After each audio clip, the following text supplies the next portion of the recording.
This Labor Day weekend, the local historical site takes us back in time and tells us the importance of observing the holiday. KOAM's Bronte Sorotsky explains how a cannon demonstration was used to explain labor through the eyes of those from the 1800s.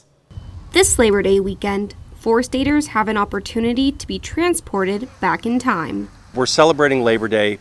Early 1900s, labor unions and the labor movement really came into play, but there has always been a division between management and labor as far as equitable pay for equitable work. The Fort Scott National Historic Site wanted to educate the public about the meaning behind Labor Day. So it's bringing all these stories to light and letting the visitors that come here understand what happens and help them to decide.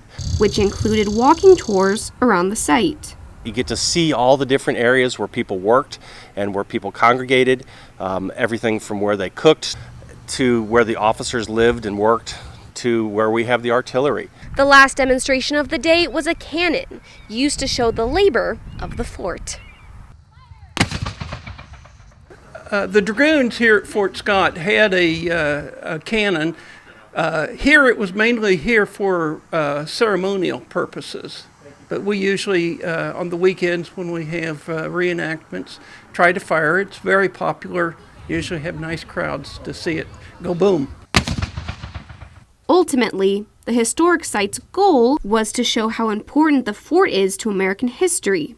And while it has no official ties to the labor movement, the labor happening at the fort wasn't part of unionized work, but was still through the military and federal government. It's the labor involved behind that, the support.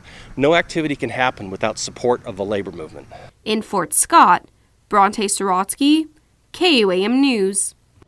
The historic site's festivities will continue tomorrow as well. Well, 7